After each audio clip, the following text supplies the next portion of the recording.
तो थोड़ा सा उन डेफिनेशंस को पहले रिवाइज करते हुए हम लोग आगे की तरफ बढ़ेंगे, क्योंकि अभी कुछ और डेफिनेशंस बाकी है और ये सारी डेफिनेशंस आपको याद करना पड़ेंगे, इंपॉर्टेंट है एग्जाम के लिए भी और बाकी चीजों के लिए। तो थोड़ा सा एक रिवीजन कह लीजिए आप इन डेफिनेशंस का। मैं थोड़ा स्पीड में करके लेकर जाऊंगी, फिर हम आगे स्टार्ट करेंगे।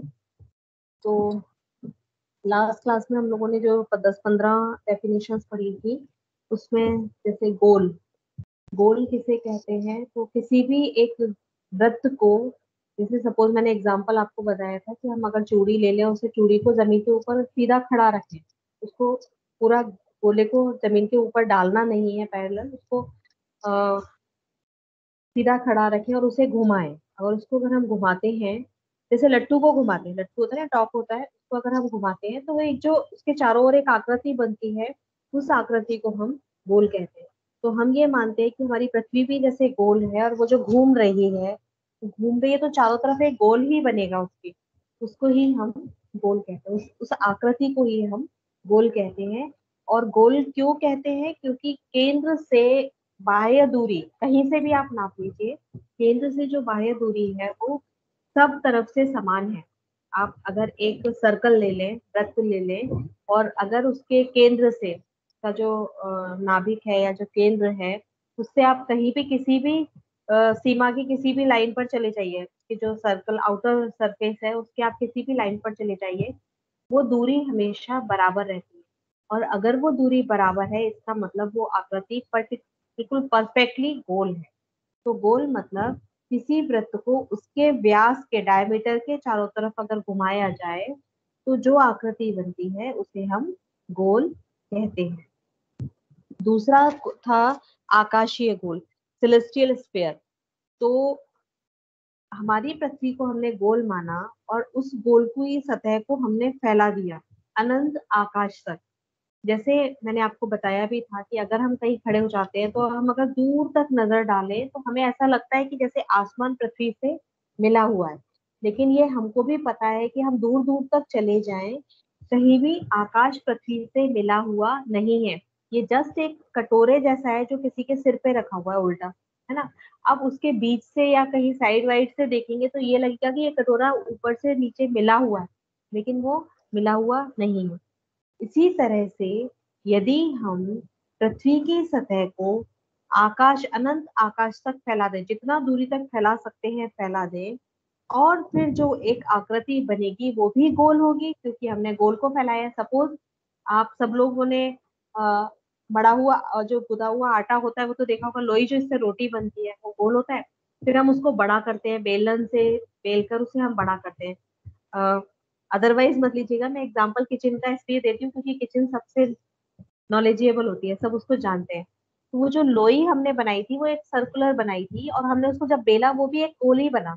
तो इसी तरह से किसी गोल संरचना को हमने अनंत आकाश तक फैला दिया। अब वो जो आकृति बन रही है, मैंने जो रोटी बेलकर बड़ी हो गई, वो भी गोल है, और उसी को हम आकाशीय गोल कहते हैं। तो एक तो डायमीटर के, उसके व्यास के चारों ओर घुमाया तो एक गोल बन गया। अब उसको हमने फैलाकर जब गोल बनाया, मतलब कितना हम फैला सकते हैं फैला दिया, तब भी वो गोल बना। इसे हम आकाशीय गोल कहते हैं। तो गोल और आकाशीय गोल दोनों अलग अलग। बृहद क्या होता है? अगर कोई समतल आकाशीय गोल के केंद्र से गुजरते हुए आकाशीय गोल की सतह को काटे, तो वहां एक वृत्त ही बनेगा। आप एक चूड़ी है, उसे हमने सीधा खड़ा किया, अब उसके केंद्र से गुजरते हुए, कहीं किसी भी रास्ते से गुजरते हुए आप अगर उसके चारों तरफ चक्कर लगाएंगे, तब भी हमें एक गोल ही मिलेगा। और वो जो वृत्त होगा, गोल होगा, उसे हम सबसे बड़ा जो है, क्योंकि हम उसके केंद्र से गुजार रहे हैं। व्यास जो होता है किसी भी वृत्त का या सर्कल का, जो डायमीटर होता है, वो बीच की सरफेस को, उसको किसी चीज को हमने आधा जब काटा, तो जो सबसे बड़ी लंबाई होती है, चौड़ाई कह लें उसको, वो उसका डायमीटर यानी कि व्यास होता है। उस व्यास के चारों तरफ अगर कोई चीज घूम रही है, वो भी गोलाई में ही घूमेगी, और उसी को हम बृहद वृत्त कहते हैं। अब उस केंद्र से ना गुजरते हुए, उसके व्यास से ना गुजरते हुए वो कहीं ऊपर नीचे कहीं भी गोल गोल घूम रही है, तो भी एक वृत्त ही बनेगा गोल गोल घूमने में। लेकिन वो बृहद वृत्त नहीं होगा, वो लघु वृत्त। क्योंकि अगर हम सर्कल के ऊपर चले जाएंगे और अब वो चक्कर लगाएंगे, ऑब्वियसली वो जगह कम हो जाएगी, है ना। जैसे चूड़ी का आप एग्जाम्पल रख के आप सामने उसको इमेजिन करिए, तो वो जब ऊपर घूम रहा है तो वो सर्कल छोटा हो जाएगा, और जब वो बीच से चूड़ी के उससे घूमेगा तो वो सर्कल बड़ा होगा। तो जो वो डायमीटर के चारों तरफ यानी कि केंद्र के चारों तरफ जब वो घूम रहा है तो वो बृहद वृत्त बनाएगा। और जब वो ऊपर नीचे कहीं कम जगह में घूम रहा है तो वो लघु वृत्त बनाएगा। बृहद माने बड़ा, लघु माने छोटा। फिर हमने बात की थी ध्रुव की। बृहद वृत्त के केंद्र से अगर हमने एक लंबवत गोल के दोनों ओर आकाशीय गोल की सतह को बढ़ाया जाए तो सतह पर मिलने वाले बिंदुओं को ध्रुव कहते हैं। तो जैसे आप एक ये चित्र में देख रहे हो, सर्कल है, उस सर्कल में ऊपर एक छोटा सा पॉइंट आ गया, नीचे भी एक छोटा सा पॉइंट आ गया। तो ये क्या किया हमने, उस गोल के केंद्र से ऊपर की तरफ एक लंबी लाइन डाल दी और नीचे की तरफ, मैंने हम गोल को अब खड़ा लंबवत काट रहे हैं, खड़ा काट रहे हैं और उसको सीधा काट दिया, तो जो दोनों ऊपर और नीचे जो पॉइंट्स मिलेंगे, जो केंद्र मिलेंगे, उनको हम ध्रुव कहते हैं।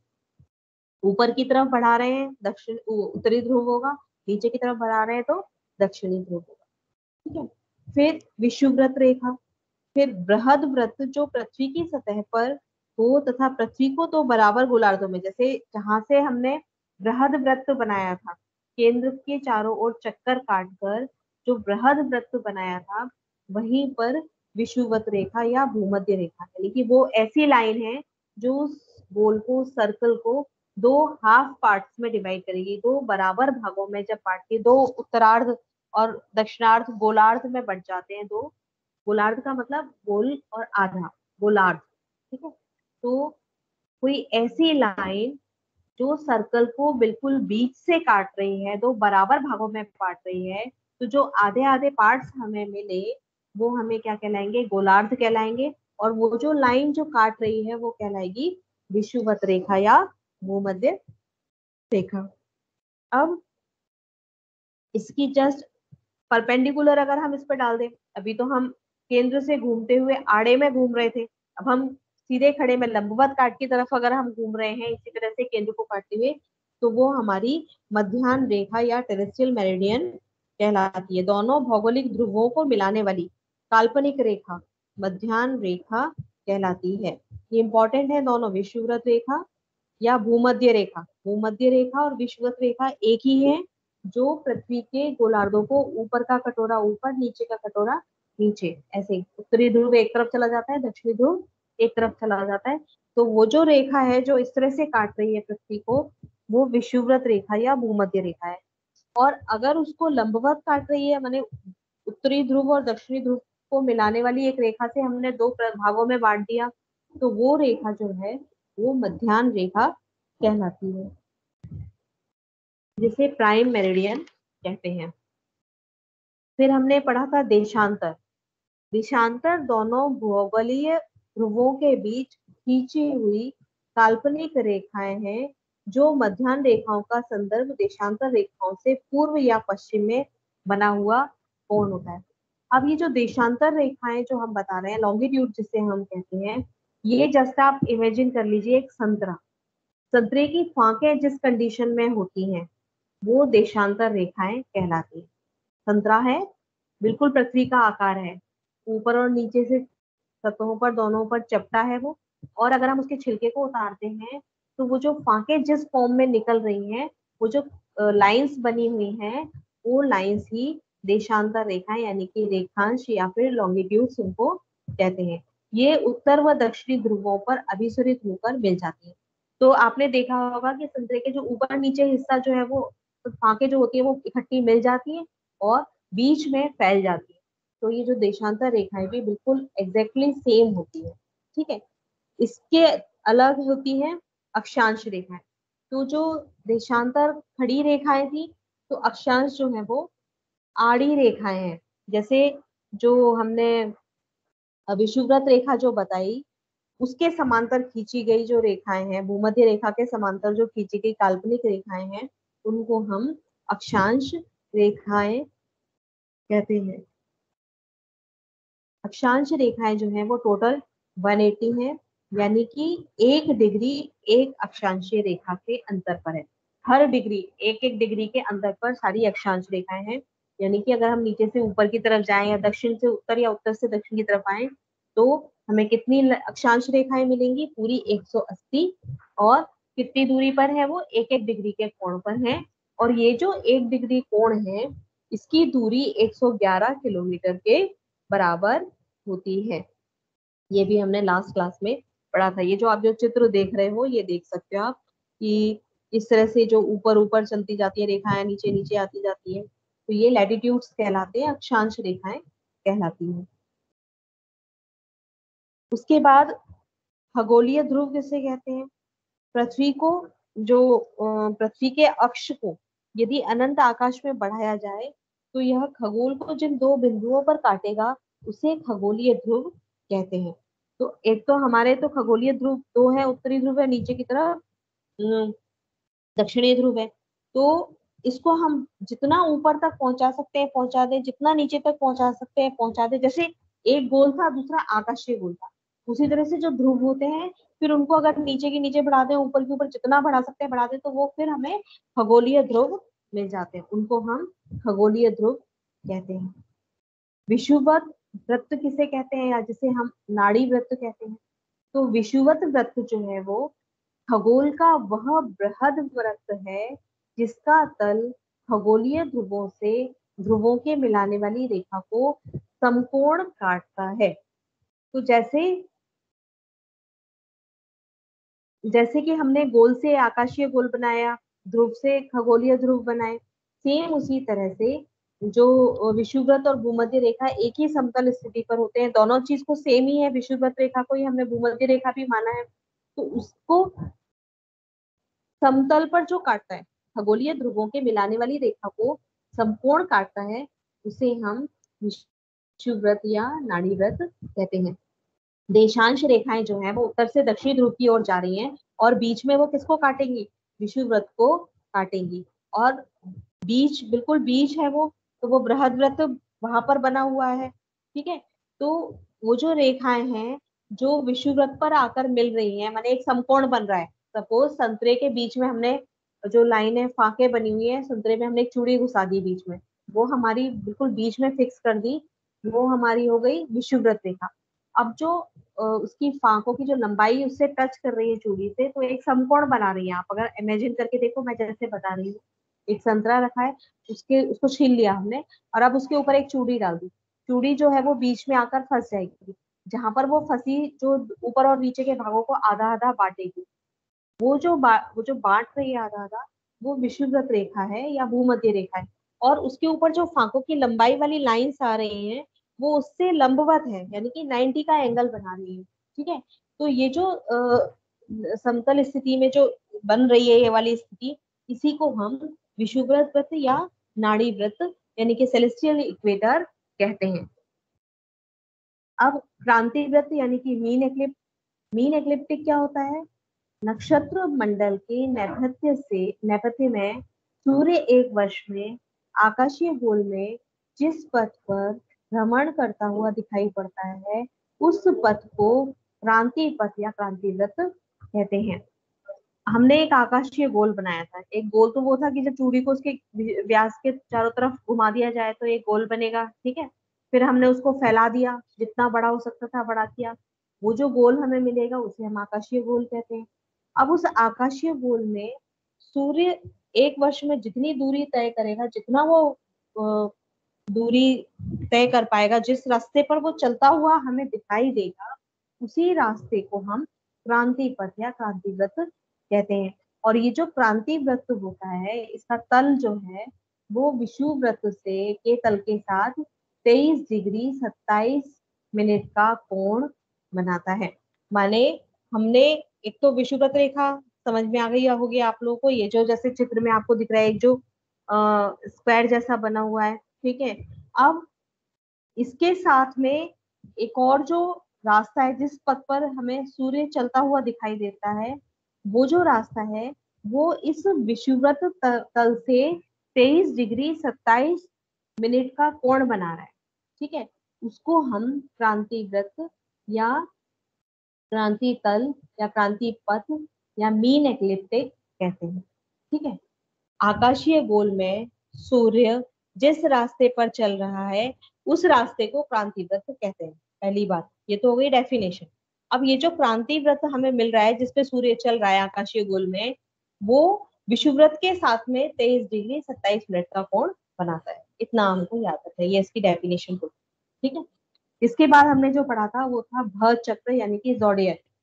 जोडियक या भर चक्र, आपको मैंने बताया था कि ये एक पट्टी है आकाश में, एक पट्टी है बनी हुई है जो पृथ्वी और सूर्य के बीच में कहीं तो भी एक पट्टी बनी हुई है। वो पट्टी कितनी चौड़ी है? 9 डिग्री उत्तर में फैली और 9 ही डिग्री दक्षिण तक फैली है। ठीक है। यानी कि आप मान लीजिए 9 डिग्री उधर और 9 डिग्री उधर, मैंने 18 डिग्री के उस पर फैली हुई है। ये जो पट्टी है इसी पर सारी राशियां स्थित होती हैं, ऐसा मैंने बताया था। तो इस पट्टी को ही हम भर चक्र कहते हैं। चंद्रमा है और सारे ग्रह हैं वो इसी पट्टी के अंदर स्थित होते हैं। जैसे हम जो चित्र बनाते हैं सौर मंडल का, हम सूर्य को बीच में शो करते हुए फिर हम सर्कुलर जो वो बनाते हैं, सर्कुलर तो नहीं, एक्लिप्टिक पाथ जो बनाते हैं, फिर हम दिखाते हैं कि ये बुध है, ये शुक्र है, ये पृथ्वी है, ऐसे बनाते हैं कि नहीं। तो वो जो हम दूरी बना रहे हैं, वो पट्टी जिस पट्टी पर ये सारे ग्रह स्थित हैं उसी को हम भर चक्र कहते हैं। भर चक्र के बाद मैंने जो लास्ट डेफिनेशन बताई थी वो थी डिक्लिनेशन, विक्षेप या शर। तो ब्रह्मांड में कोई पिंड कितनी दूरी तक चला गया, ये हम कैसे पता लगाएंगे? तो वो हम कोणीय दूरी, क्यों? क्योंकि वो सर्कुलर मोशन में चल रहा है, तो आप जो केंद्र से उसकी दूरी नापोगे वो एक कोण में आएगी, कोणीय दूरी होगी। अगर आप इमेजिन करें, उस चूड़ी को आप एक टेबल पर रख दें आड़ी लिटाकर, अब आप उसके एक धागा बांध लें एक जगह पर, और उस धागे से दूर थोड़ा सा उस सर्कुलर मोशन में आप चलेंगे, आप एक वृत्तीय पथ पर चलेंगे, तो केंद्र से जो दूरी बनेगी पहले वाली स्थिति और दूसरी वाली स्थिति आप खींचेंगे तो आपको एक त्रिकोण सा मिलेगा। वो त्रिकोण में एक चाप मिलेगी। चाप मतलब क्या हो गया? वो जो चली गई दूरी है वो एक चाप के रूप में होगी। तो इसका मतलब सर्कुलर मोशन में कोई वस्तु जब चल रही है तो वो एक कोण की दूरी से, मतलब हम ये नहीं कह सकते उसको कि वो 15 सेंटीमीटर चली, हम कहेंगे इतना कोण चली। उसे हम डिग्री में नापते हैं, है ना, इसीलिए उसको हम कोणीय दूरी बोलते हैं। तो कोई भी पिंड, ब्रह्मांड में जो भी पिंड स्थित है, वो क्रांति वृत्त पर उस पिंड से खींची गई चाप की कोणीय दूरी होता है। माने हम कोई भी पिंड कितनी दूरी पर है ब्रह्मांड में, है ना, उसी दूरी को हम विक्षेप या शर कहते हैं। कोई भी ग्रह कितना चल गया उसको हम विक्षेप या शर कहते हैं, जिसे डेक्लिनेशन भी कहते हैं। अब भोगांश किसे कहते हैं? भोगांश का मतलब होता है, अब जो हमारा भर चक्र है, भर चक्र में सर्कुलर अगर कोई चीज है तो उसमें कहीं कोई ना शुरू होता है ना खत्म होता है, चीजें गोल गोल घूमती है। तो हमें एक प्रारंभिक बिंदु भी चाहिए और एक अंतिम बिंदु भी चाहिए। तो उन्होंने क्या किया, एक मेष बिंदु बनाया, हमारा जो राशियां शुरू होती है वो मेष से शुरू, तो स्टार्टिंग पॉइंट बनाया और एक एंड पॉइंट बनाया। जो स्टार्टिंग पॉइंट था वो मेष बिंदु था और जो अंतिम बिंदु था वो मीन बिंदु था। ठीक है। तो जो कोई भी ब्रह्मांडीय पिंड उस मेष बिंदु से जितनी दूरी पर होता है, जितनी दूरी कैसे नापेंगे? कोणीय दूरी। उस कोणीय दूरी को हम क्या कहते हैं? उसका भोगांश कहते हैं। कोई चीज मेष से कितनी दूरी तक चली गई उसे हम उस पिंड का भोगांश कहते हैं। पिंड शब्द क्यों यूज किया है? क्योंकि वो ग्रह भी हो सकता है, चंद्रमा भी हो सकता है, उपग्रह भी हो सकते हैं, या फिर कोई और भी नक्षत्र तारामंडल भी हो सकते हैं।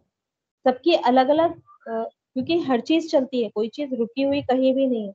तो जब वो चीज कोई चल रही है तो चलेगी तो दूरी तय करेगी, और वो जो दूरी तय करेगी वो कोणीय दूरी होगी क्योंकि सर्कुलर मोशन में है वो, उसमें तो क्या बोलेंगे इसको, सर्कुलर मोशन को वृत्तीय गति में है, गोलाकार गति में है, इसलिए वो जितनी भी दूरी चल रही है मेष बिंदु से कितनी दूरी तक पहुंची, कितनी चाप उसने तय की, लंबवत जो डालेंगे चाप के उसको हम उसका भोगांश कहते हैं।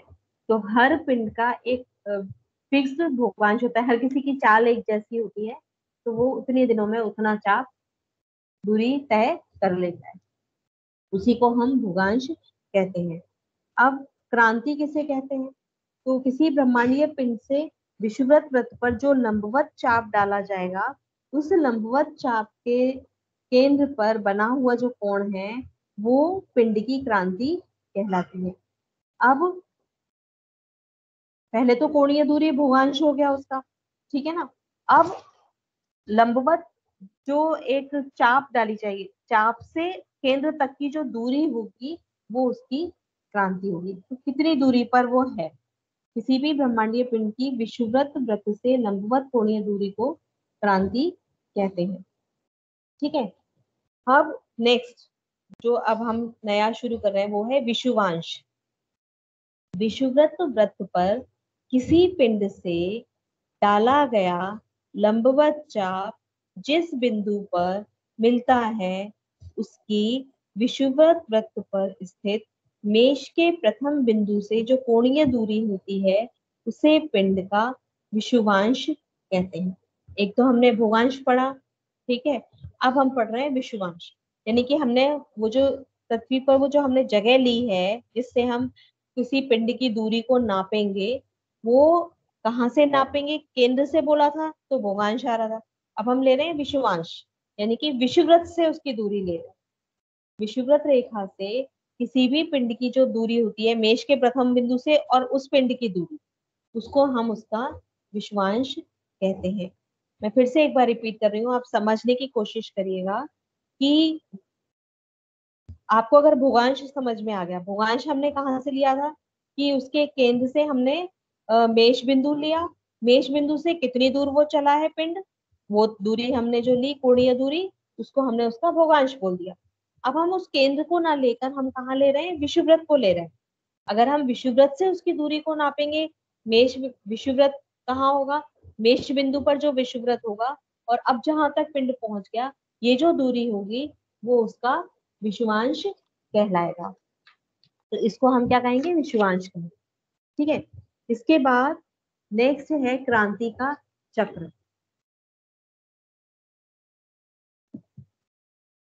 क्रांति का चक्र किसे कहते हैं?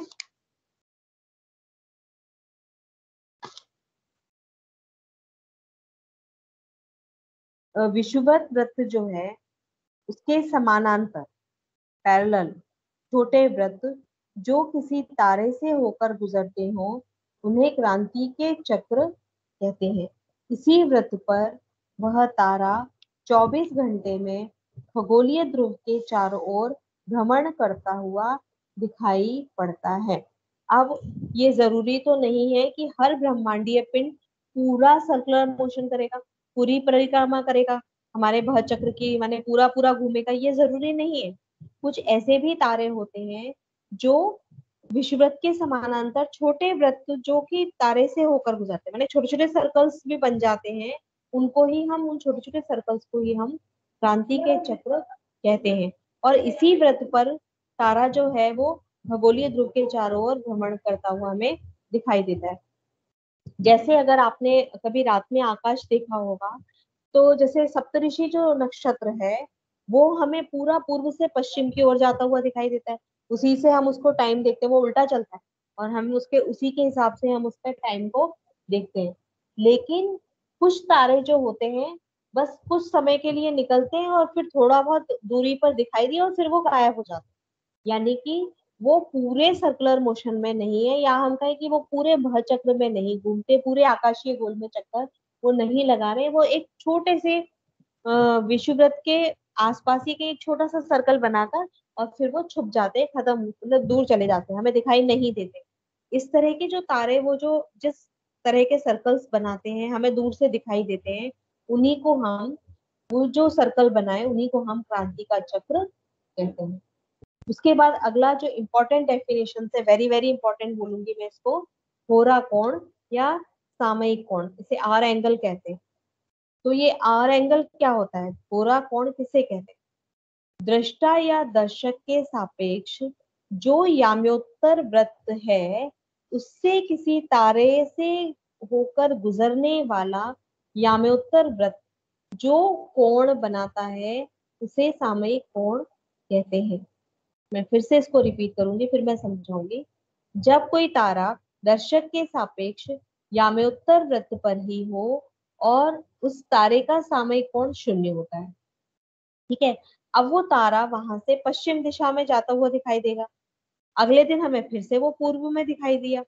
तो तारा जब पश्चिम की ओर जा रहा था तो सामयिक कोण 0 से 12 घंटे का था, और अब वो जो पूरब की तरफ आ गया तो सामयिक कोण कितना आ गया, 12 से 24 घंटे। अगर आप लोगों ने ये चीज, ये तो प्रिमिटिव चीजें पढ़ी होगी कि एक दिन में दो होरा होती है ना, 12 घंटे की एक होरा होती है, 12 घंटे की दूसरी होरा होती है। तो जो पहली होरा होती है वो दोपहर के 12 बजे से रात के 12 बजे तक होती है, और जो दूसरी होरा होती है वो रात के 12 बजे से दिन के 12 बजे तक होती है। इस तरह से दो होरा होते हैं। तो जो पहली होरा से हमें दिखाई दिया, कब कहाँ दिखाई दिया, अभी मैंने जो एग्जांपल बताया था कि तारा है वो दिखाई दे रहा है पश्चिम में जाता हुआ दिखाई दे रहा है, लेकिन अगर हमने उसको सुबह के टाइम में देखा दिन में तो वो हमें पूरब से दिखाई दे रहा है। यानी कि ये जो उसने जो मतलब हम जो शुरुआत की थी हमें रात में जब दिखाई दिया तो वो 0 से 12 घंटे के उसको था, है ना। और जब हमें वो सुबह के टाइम दिखाई दिया तो हम उसको क्या मानेंगे, 12 के बाद फिर 13 से लेके 24 तक, ठीक है ना। तो इस तरह से वो जो कोण बन रहा है वो क्या होता है, उसने जो कोण बनाया उतने समय में जो गति चलकर वो जो कोण बनाया चाप के द्वारा, कोणीय गति के द्वारा, वो होरा कोण या सामयिक कोण कहलाता है। अब नेक्स्ट जो कि इम्पोर्टेंट है वो है उन्नतांश, जिसे हम एल्टीट्यूड कहते हैं, एल्टीट्यूड या उन्नतांश। किसी ब्रह्मांडीय पिंड का उन्नतांश क्षितिज वृत्त व उसकी उस लंब वृत्त पर नापी गई कोणीय दूरी जो दर्शक के शिरोबिंदु एवं उस पिंड से होते हुए क्षितिज पर बन रही है वो उसका उन्नतांश कहलाता है। इसके लिए हमें पहले पढ़नी पड़ेगी शिरोबिंदु किसे कहते हैं, जेनिथ होता है जिसको हम जेनिथ बोलते हैं। अब हम देखिए, अब हम अभी तक हम पृथ्वी के बारे में पढ़ रहे थे, अब इसमें दर्शक शब्द यूज हो गया। दर्शक मतलब हम खुद हो गए, है ना। हम पृथ्वी पर कहीं खड़े हुए दर्शक बन के, और हम किसी चीज को देख रहे हैं, किसी पिंड को, ग्रह को, तारे को हम देख रहे हैं, ठीक है। तो सबसे पहले शिरोबिंदु क्या होता है, तब उन्नतांश और दीर्घांश पढ़ेंगे। आकाश में शिरोबिंदु वह बिंदु है जो दर्शक के पृथ्वी पर खड़े होने पर उसके सिर के ठीक सीध में एक सरल रेखा को आकाश में ऊपर बढ़ाने पर खगोल से मिलता हुआ प्रतीत होता है। आप छत पर जाकर खड़े हो जाइए, आपके सिर से जितना ऊपर हम एक लाइन, एक सरल रेखा को मिलाने की कोशिश करें, वो जो बिल्कुल सीधी लाइन होगी सिर के ऊपर से जा रही है जो, उसी को शिरोबिंदु कहते हैं। हम छत पे खड़े हो गए, आकाश हमें दिखाई दे रहा है, तो हमने अपने सिर से एक एंटीना निकाला, एक लंबी लाइन निकाली, और हम कोशिश कर रहे हैं ये एंटीना आकाश को छू रहा है, ठीक है कि नहीं। तो हमारे सिर से निकला हुआ जो एक एंटीना है, जो सींग है, जो भी है, धागा है, कुछ भी कह लीजिए, वो जो आकाश को छू रहा है, एक लंबी जो लाइन मिली, सीधी रेखा जो मिल रही है हमें, वो बिंदु जहां तक पहुंचा उस बिंदु को ही हम शिरो बिंदु कहते हैं, जो हमारे सिर के ठीक सीधे ऊपर एक रेखा में, सरल रेखा में मिल रहा है, उस बिंदु को। अगर हम इसको दूसरी भाषा में, समझाने की भाषा में, वैसे डेफिनेशन तो यही रहेगी, लेकिन मैं आपको समझाने के लिए बता रही हूँ। मैंने अगर सिर को ऊपर आकाश की तरफ कर लिया, और जितना ऊंचा मुझे दिखाई दे रहा है, वो उच्च बिंदु जहां तक मुझे अपने सिर के ऊपर का बिंदु दिखाई दे रहा है, वो सबसे ऊंचा बिंदु जो है वो शिरो बिंदु कहलाएगा। लेकिन यहाँ दर्शक को खुद नहीं देखना है, दर्शक तो खड़ा है पृथ्वी पर, लेकिन उस दर्शक के सिर से जो एक ठीक रेखा निकलेगी, वो जो कहाँ ऊपर तक जो मिली हुई दिखाई देती है हमें, जहां वो दिख रही है कि आकाश में मिल गई, वो बिंदु, वो बिंदु जहां हमें आकाश से मिलता हुआ प्रतीत होता है, उस बिंदु को ही शिरोबिंदु कहते हैं। ठीक है। अब इस शिरोबिंदु से फिर से मैं उन्नतांश की परिभाषा बता रही हूँ कि किसी ब्रह्मांडीय पिंड का उन्नतांश किसे कहते हैं? क्षितिज व उसके लंब वृत्त पर नापी गई कोणीय दूरी जो दर्शक के शिरोबिंदु एवं उस पिंड से होते हुए क्षितिज पर बन रही है, वो उसका उन्नतांश यानी कि एल्टीट्यूड कहलाता है। भाई मेरे सिर के ऊपर जो बिंदु है वो शिरोबिंदु, लेकिन जरूरी नहीं है कि वो पिंड हमारा उन्नतांश उस पर शिरोबिंदु पर ही होगा, वो तो कहीं इधर उधर दिखाई देगा ना। तो हमारे सिर के ऊपर जो शिरोबिंदु है उससे उस पिंड की जो कोणीय दूरी है, मुझे तारा सिर के ऊपर नहीं दिख रहा, आंखों से सामने दिखाई दे रहा है, तो हमारे सिर के ऊपर का जो शिरोबिंदु और आंखों से जो दिखाई दे रहा है तारा, उसके बीच की जो कोणीय दूरी, आप हाथ को देखिए, आप कान के बिल्कुल चिपका कर, कान से चिपका कर आप हाथ ऊपर करिए। हाथ ऊपर जो हम कर रहे हैं, जितना हम ऊपर कर सकते हैं, या हम क्या है कि जितना ऊपर हम देख सकते हैं, वो तो हमारा शिरोबिंदु हो गया। आप कर सकते हो इस एग्जाम्पल को समझने के लिए। मैंने भी हाथ ऊपर किया हुआ है, अपना कान से मैंने चिपकाया हुआ है हाथ बिल्कुल। अब ये हाथ मेरा ऊपर, मैं अगर इस हाथ की सीध में देखूं, मैं तो सिर के ऊपर होना चाहिए, बट फॉर एग्जाम्पल मैं हाथ के ऊपर जहां हमें जो छत में ले दिखाई दे रही है अपने कमरे की, वो बिंदु जो है वो शिरोबिंदु हो गया। ठीक है। अब मैं उस हाथ को उस तारे की तरफ ला रही हूँ जो मुझे आंखों से दिखाई दे रहा है सामने। ठीक है, सिर नहीं हिला रही हूँ मैं उस हाथ को हिला रही हूँ, क्योंकि वो तारा जो है मुझे आंखों की तरह, आंखों के सामने दिखाई दे रहा है।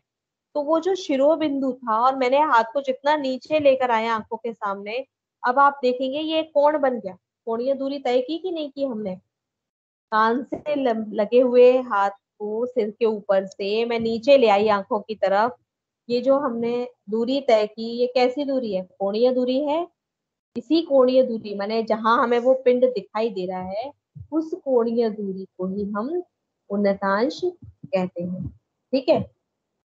अब दिगांश किसे कहते हैं? तो दिगांश जो है, ये तो क्षितिज तक की बात हो गई। अब दिगांश में हम क्या करेंगे? वो जो ब्रह्मांडीय पिंड का दिगांश जो है, उस पिंड एवं दशक के शिरोबिंदु से होकर गुजरने वाला उद्वृत्त का क्षितिज पर मिलन बिंदु एवं क्षितिज पर उत्तरी बिंदु के बीच की कोणीय दूरी है। क्या डिफरेंस है उन्नतांश और दिगांश में? यहाँ पर हमने वो जो पिंड है और दर्शक का जो शिरोबिंदु है, दोनों के बीच से होकर गुजरने वाला उद्वृत्त का क्षितिज पर, माने पहले तो हमने आंखों के सामने हम क्षितिज पर ले आए उसको पूरा। ठीक है। अब हम क्षितिज पर नहीं लेकर आ रहे हैं, वो हमने कहीं बीच में मिला दिया उस बिंदु को। ठीक है। पहले तो मैंने हाथ को सीधा किया था, फिर आंखों के सामने ले आई, यानी कि 90 का एंगल मैंने बनाया। लेकिन अब हमें 90 का एंगल नहीं बनाना है। अब हमें क्या करना है? उस पिंड एवं दर्शक के शिरोबिंदु से होकर गुजरने वाला उद्वृत्त का क्षितिज पर मिलन बिंदु एवं क्षितिज पर उत्तरी बिंदु के बीच की जो कोणीय दूरी है, उत्तरी बिंदु यानी कि उत्तरी ध्रुव से और क्षितिज तक की जो दूरी है, वो कहाँ मिल रहा है, उस मिलन बिंदु को ही हम दिगांश कहते हैं। ब्रह्मांडीय पिंड का दिगांश मतलब, उन्नतांश तो हो गया क्षितिज और शिरोबिंदु को मिलाने का, लेकिन ये कहीं बीच की दूरी हो गई। दिगांश जो होगा वो पर्टिकुलर कोई पॉइंट होगा जो क्षितिज और वो शिरोबिंदु के बीच की कोई दूरी है। तो उन्नतांश, दिगांश, शिरोबिंदु, है ना। अब इसमें एक और वर्ड आया, याम्योत्तर वृत्त। अभी तो उद्वृत्त और याम्योत्तर वृत्त किसे कहते हैं? तो उद्वृत्त जो होता है, वो शिरोबिंदु से गुजरता हुआ प्रत्येक बृहद वृत्त जो क्षितिज को लंबवत काटे, उसे उद्वृत्त कहते हैं। ठीक है। हमारे मेरी मैं अगर खड़ी हुई हूँ, मेरे सिर से लेकर पैरों तक मैं काट रही हूँ, तो क्षितिज जो होता है, बीच का जो हिस्सा है, उसके लंबवत है कि नहीं है ये? मैं अगर खड़ी हूँ जमीन पर और कोई मेरे सिर से होकर नीचे लेकर आए पैरों से, फिर मुझे बांध दे ऐसे, जस्ट मुझे दो हाफ पार्ट्स में डिवाइड कर दे, एक हाथ एक तरफ, एक पैर एक तरफ, ऐसे जो कटा हुआ है, ये हमारा कहलाता है याम्योत्तर व्रत, इसी को हम सेलेस्टियल मेरिडियन यानी कि याम्योत्तर व्रत कहते हैं। और उद्व्रत किसे कहते हैं, वो हम कैसे काटेगा, सॉरी, ये उद्व्रत होगा, जो मैंने इसको लंबवत काटा, इसको हम उद्व्रत कहते हैं। याम्योत्तर व्रत किसे कहते हैं, खगोलीय ध्रुवों और दशक के शिरोबिंदु से गुजरता हुआ बृहद व्रत उस दशक के स्थान पर याम्योत्तर व्रत है। मैं अगर उत्तर की तरफ मुंह करके खड़ी हो जाती हूँ, तो मेरे शिरोबिंदु से और उस बृहद व्रत से गुजरता हुआ जो एक व्रत होगा दोनों के बीच का, उसको हम याम्योत्तर व्रत कहेंगे। अगर वो लंबवत काट रहा है तो उद्व्रत, अगर वो पैरेलली काट रहा है ना, परपेंडिकुलर काटे तो उद्व्रत, वर्टिकल सीधा खड़ा हुआ काटे, और अगर आड़ा काटे तो उसे सेलेस्टियल मेरिडियन यानी कि याम्योत्तर व्रत कहते हैं।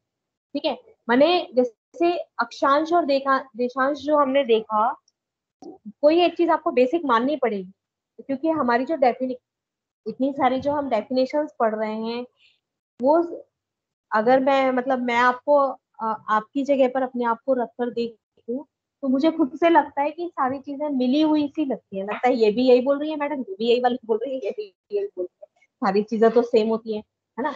लेकिन ऐसा नहीं है, कहीं पर हमने पृथ्वी को माना, कहीं पर हमने पूरे आकाश को माना, पूरा स्पेस आकाश पृथ्वी सबको जोड़ लिया, कहीं पर हम दर्शक बन के खड़े हो गए उसको माना, है ना। तो ये अलग अलग बॉडीज के साथ जो रिलेशन होता है, हमारा खगोलीय जो संबंध होता है, उसकी डेफिनेशन है। तो अभी जैसे हमने उन्नतांश और दिगांश पढ़ा, वो किसी पिंड के लिए पढ़ा, है ना, वो कैसा था, पिंड और दर्शक के बीच में था। अब जो हम ये उद्व्रत और याम्योत्तर व्रत पढ़ रहे हैं, तो ये क्या है, दर्शक और खगोलीय ध्रुव से जब रिलेशन लिया तो याम्योत्तर व्रत बना। लेकिन मतलब एक को अगर हम उसको परपेंडिकुलर यानी कि लंबवत काटेंगे तो उद्व्रत है, और अगर पैरेलल काटेंगे तो वो याम्योत्तर व्रत है। ठीक है, लेकिन ये दर्शक और उस पिंड के बीच के जो व्रत बन रहा है उसकी बात हम कर रहे हैं, तो याम्योत्तर व्रत और उद्व्रत। ठीक, अब अगला है मुख्य उद्व्रत किसे कहते हैं, वर्टिकल उद्व्रत हो गया। अब एक प्राइम वर्टिकल, किसी स्थान के याम्योत्तर वृत्त से समतल पर बनाता हुआ वह उद्व्रत जो क्षितिज को पूर्व एवं पश्चिम बिंदुओं पर काटता है, उसे उस स्थान का मुख्य उद्व्रत कहते हैं। तो एक तो उद्व्रत हो गया परपेंडिकुलर जो काट रहा था, वो हो गया, लेकिन अब हमने उसको परपेंडिकुलरली कितना अच्छे से काटा, पूरा जितना बड़ा हम काट सकते थे। अब कितना बड़ा काटेंगे कि पश्चिम और पूर्व दोनों दिशाओं को हमने लेते हुए, माने हम पश्चिम से गए पूर्व की तरफ और पूर्व से गए हम पश्चिम की तरफ, माने जितना बड़ा हम एक वृत्त बना सकते थे पूर्व से पश्चिम या पश्चिम से पूर्व की ओर, वो मुख्य उद्व्रत कहलाता है। ठीक है, तो ये जो है मुख्य उद्व्रत जो बना, वो कैसे बना, पूर्व से पश्चिम की ओर जितना बड़े से बड़ा हम काट सकते थे। अब ये क्या है, शिरोवत शिरोबिंदु के लंबवत है या इसके पैरेलल है, कोई इस चीज को समझा सकता है मुझे, कि जो मुख्य उद्व्रत मैं बता रही हूँ, ये एक तो मैंने उद्व्रत बताया, उद्व्रत का मैंने एग्जांपल कैसे दिया कि मैं खड़ी हुई हूँ जमीन पर और मेरे सिर से लेके पैरों तक मुझे आधा काट दिया जाए, तो एक हाथ इस तरफ एक हाथ इस तरफ, यानी कि ये पृथ्वी की सतह से मैं खड़ी हुई हूँ, ये मैं परपेंडिकुलर हूँ, परपेंडिकुलर माने लंबवत कहते हैं इसे।